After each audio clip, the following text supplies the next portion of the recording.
Come join me as I wander the world of plant medicine and their remedies. I'll be talking to old friends and teachers who have put me on the path and discovering new folks who are also doing amazing work with plants. We'll look at gardens, make healthy plant-based food, and learn from those who have dedicated their lives to healing. This journey towards better health through plant medicine is a continuous, lifelong trek. Here's to dedicating some space to thriving through healthy living. Follow us on social media at Root, Leaf, and Blossoms, and subscribe to our YouTube channel. Hello, welcome to Root, Leaf, and Blossoms. I'm your host, Beverly Hunt, and today we are in for a big treat. We're going to be visiting the medicinal garden of acupuncturist, herbalist, and teacher, Geo Edwards. Come check us out. We're here in Geo Edwards' garden. Thanks again for having us, Geo. Oh yeah, definitely. Now this part of your garden, this is where all your strangers and new and old friends are, right? What do you call this here? So this is really the volunteer. This is like there's several spaces throughout the garden that I just let, just wild and let whatever volunteers it comes up. So this is one of those main spaces, similar to the back porch. Is right off the door. I can come out and harvest. Okay. Originally, this entire bed, with the exception of the front part, which is grass, was all mint. And with the exception of the yarrow, which is over there, that's the only thing that I planted a very small patch. And so you see that the yarrow spread. So all of... and where is your mint? So the mint is back there. It's definitely in there, but it's kind of hiding. You can see the runners underneath, but really what's taken over and volunteered over the past 2 years has been this St. John's wort. The mint is still there. There's a patch of oregano. Here's some late bone set, which has come up. Some garlic chives, which are, sprawling and taking over the area. There's echinacea, which came up. And so there's still many things. And so what I find is this area of the garden is probably where I harvest more of the flower medicines, interestingly, because I make medicines with the St. John's wort. I harvest all of those flowers.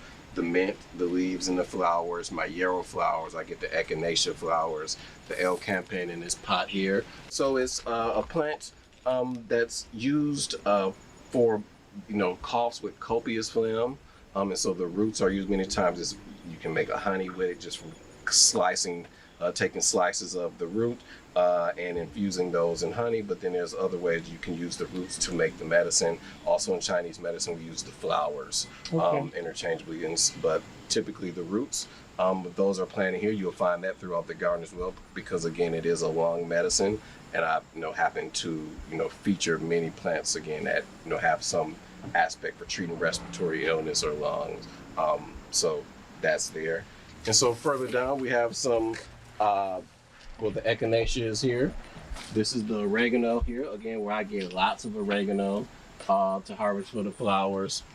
That is the autumn glory there. How pretty. With the reddish flowers. There are some hostas that are kind of have been ravaged by some type of insect.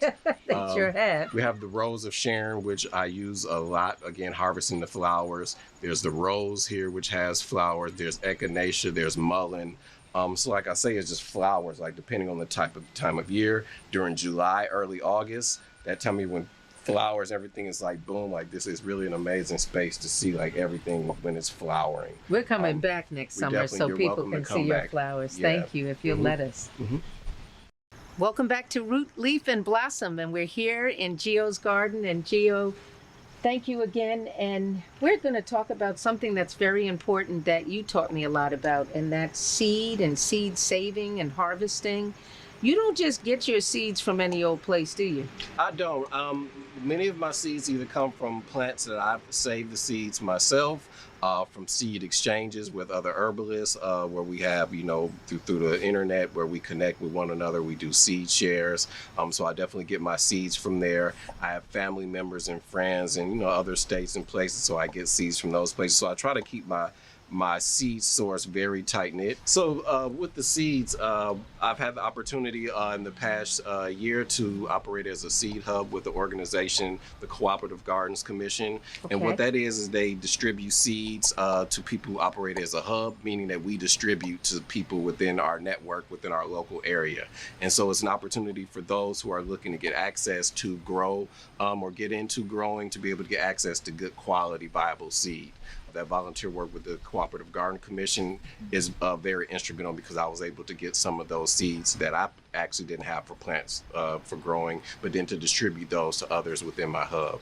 And so those are the places where I really source my seeds from. Now, if someone doesn't have access to a good friend like you and they need to really get some seeds, where can they buy them, or how do they do that research process? So I will begin starting with your state, get in contact with whichever is the local extension program. Many of the land-grant universities have extension programs, or they do have extension programs, and so this will be a place where anyone who's interested in gathering seeds, those groups who do seed swaps and seed shares through those extension communities and those people involved, that will be the first place, because it's one of the first places I went. Okay. We're in Geo's garden. You're with Root, Leaf, and Blossom, and we'll be back. Welcome back to Root, Leaf, and Blossom. We're back here in Geo's garden. And this part of your garden is really special because this is literally your deck. You have transformed your deck into another living space of land and plants. This is a very special place to me because I can literally come out from my kitchen and pick herbs in this space and in the adjacent space, and for culinary reasons, or if I'm getting ready to make some type of formula or make some type of tea for my family or myself, it's all accessible. Yeah, pretty much year round. Some of the plants year round, some, depending on the season. Can we let folks see a few of these plants? Yeah, definitely. Now, I see something new from the last time when I was here. This is rue, right? That is rue. It's a plant that is new to the garden here. I just recently picked this up from a farmer's market, and it's one that I've never used in terms of for any type of medical reasons for myself or anyone, but just from being in the herbalist community, you hear plants that are mentioned, they come up. So it's sparks of curiosity. So I make sure to either get in purchase those plants, or many times they're gifted to me from plant colleagues in the plant and herb world. Here in this particular container here and throughout the garden, many of the structures that plants are growing on have been recycled from either old furniture, old kids furniture, old baby cribs, old bed frames, and in this case also old art supplies, that being old art stretchers, where I would just take off the canvas and use the wood stretchers, old wooden frames, and in this case old boxes that art. My wife is an artist, and so when art has been shipped, we ship it out, or when it's shipped back and we have no use for this wood, I gather it and use it for that purpose to build with. And I also see a lot of ginger here. Wow. Tell me about that. How long have you been growing it? I've been growing ginger probably about 8 or 9 years now. That was probably one of the, when I think of in terms of herbs, there's a few herbs which were my first herbs that I got into that, from speaking with, other people who were already growing, that were pretty easy to collect and grow. So ginger is one of them. Mint was one of those as well. But the ginger here, this is one way that I grow. Sometimes I grow it in ground. This is in container. I've grown it in buckets.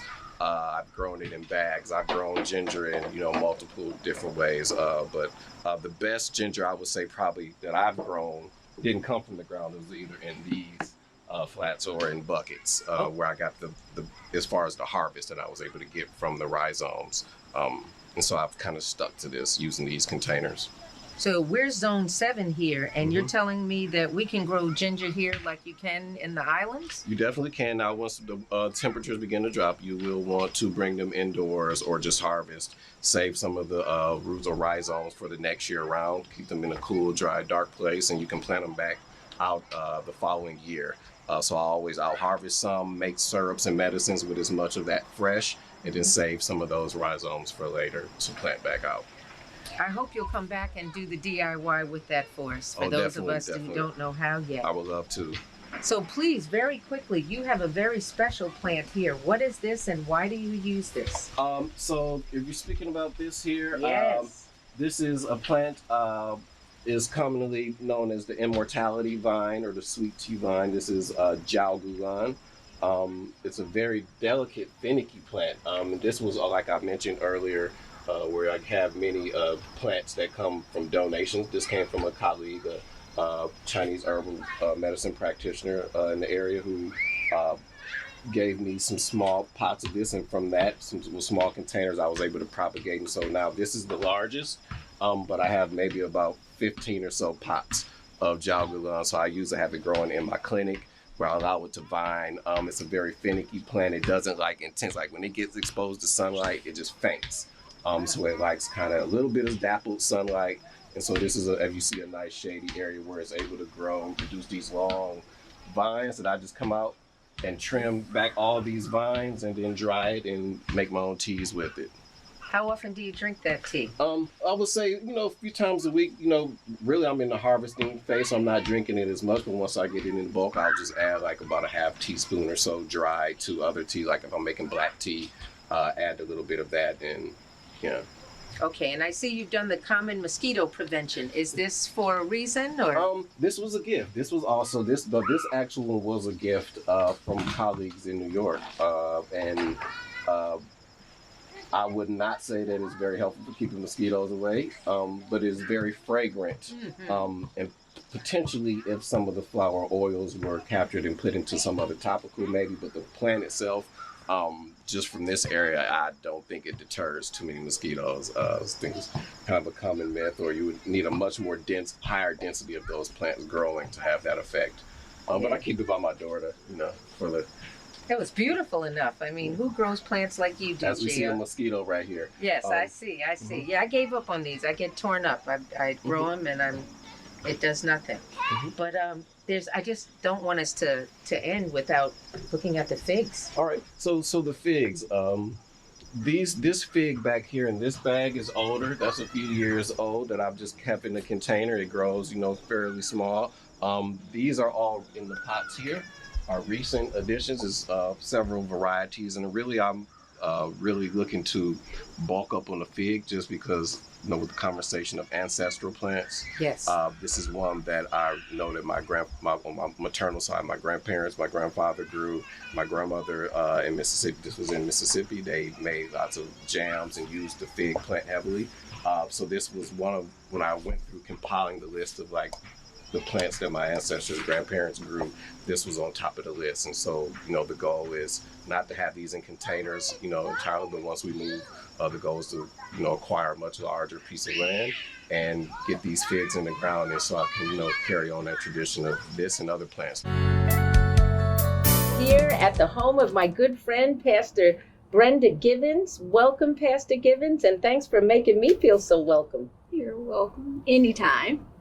So we just harvested. What a great day today. We just harvested your bitter leaf, your first time, but you have had an interest in gardening for a long, long time. And when did it start? It started when I was 5 or 6 with my grandma Nanny in Richmond.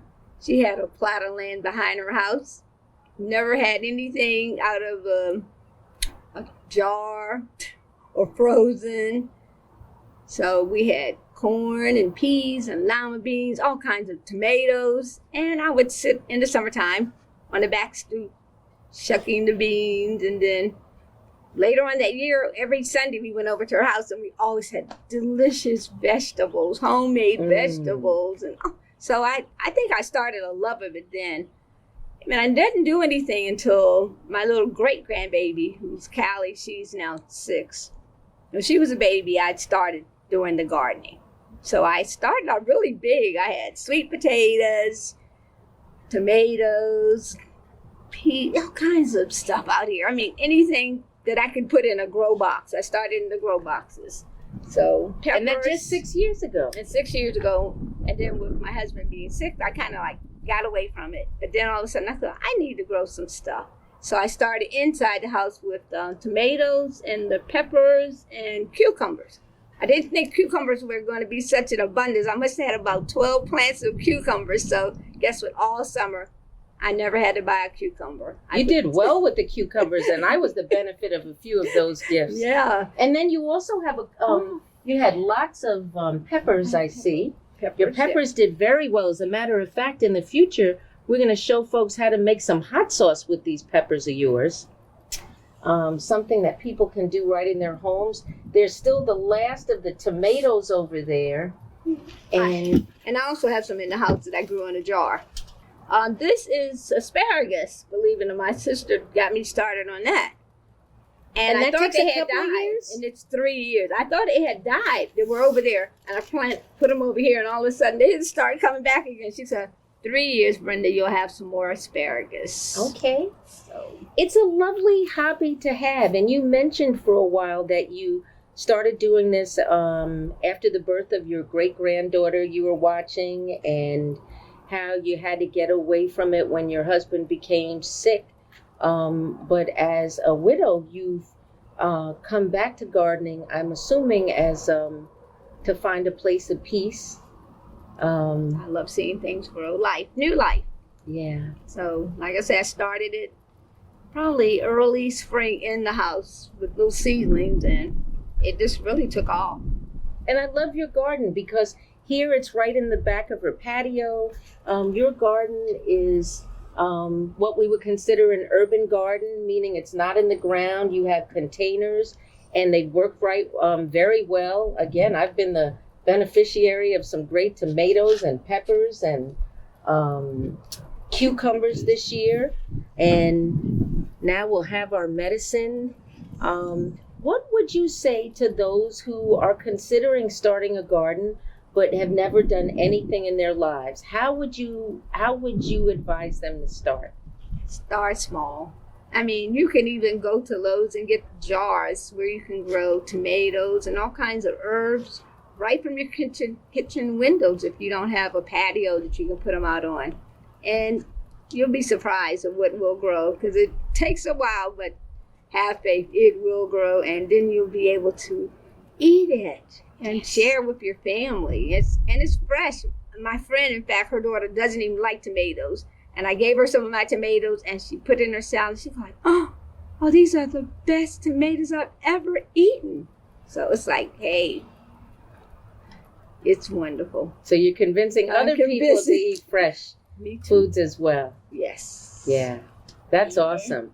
I'm hoping that you'll invite me back so we can show people how to make or how to grow herbs right in the kitchen during the winter time, so that you can continue to have fresh things in your food. Would you do that? Oh, surely will. Okay, I'll be back then. Okay. Thanks for having me. Thanks for coming. Hey. Geo, I wanted to ask you about this plant. I understand this is a very special plant to you. It is.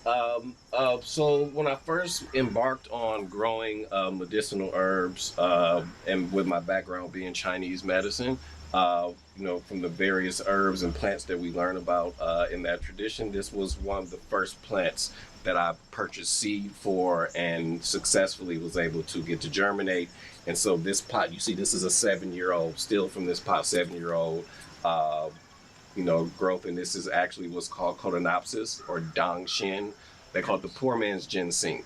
Okay. And what all that means to say is, so it's a plant that's used the same way that, the typical ginseng that people are familiar with, the Panax ginseng. However, it's a much cheaper version. So you can use it in place of those times when people typically want to use ginseng. At a much cheaper cost. You just have to use more of it.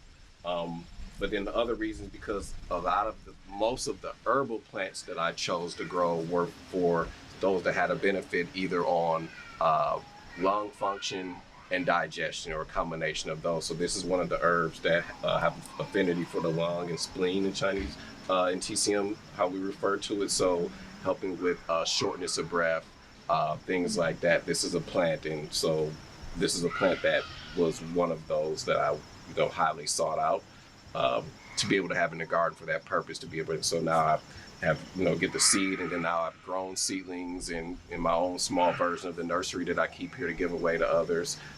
These are actually have some small pods that I have seeds coming up on them now, so we can get some seeds at some point soon. Now, But it's just an Geo, amazing plant. Is this a tea or do you? So it's the roots. The roots you in use, particular. okay. We use the roots of this plant, and so when this is ready to harvest, I'll just take it, dump everything out, and just harvest the roots and start the cycle. But from at this point, I've never harvested roots for medicine from it. This is just 7 years old. I'm just letting it age, and So every year it comes back. it comes back. Yeah, and So I have another this is patch of from- it somewhere else in the garden too, in the ground as well. But this is definitely So this is a very special friend in your garden. Yes, definitely. Wow. It's been probably been around the longest than any other plant in this garden. This one here. Others have been sold, used, harvested. This has been here, since the beginning. Man. Yeah. Well, let's talk about what's right next to it. So right next to it, we have Tulsi here, a holy Very basil healthy growing. Tulsi. I have very healthy Tulsi, so I don't have a lot of it. But this is where I come and harvest enough. I mean, literally from this pot alone, when I harvest continuously, dry harvest, it actually leaves us with quite a bit of Tulsi to have throughout the winter. So you wouldn't think from one small pot that you would have enough herbs to, sustain a family for our uses and how much we use it. But if I tincture some, make syrups with other, dry other, and just do it over the course of the entire drying season, by the end of the year, we have enough. So we have this Tulsi, and then there's some ashwagandha actually mixed in there. This is a first time growing that. They're companion plants, typically grown together. That means they support one another. Yeah. Why and we this had was it actually together. a gift. This combination, this plant was actually a gift from our friend Molly at Wild Ginger Herbal Center. So this was one of the ashwagandha and Tulsi that I got early in the year, and so I'm excited to have that here and see how it goes. I know it's getting a little bit too cold for the ashwagandha, but it's looking good right now, so we'll see. Okay, are you going to get it ready to harvest this before the winter season? I don't know, because it's too early in the year. Like typically with ashwagandha, you won't harvest in the first year. You want the plants to age a little, so in that case, no, but yeah. What are you growing in your gardens this year? Send us your favorite pictures and videos, and we'll show off some of the best ones. Also, if you're watching us on YouTube, please like us and subscribe. You can also continue the journey on our website.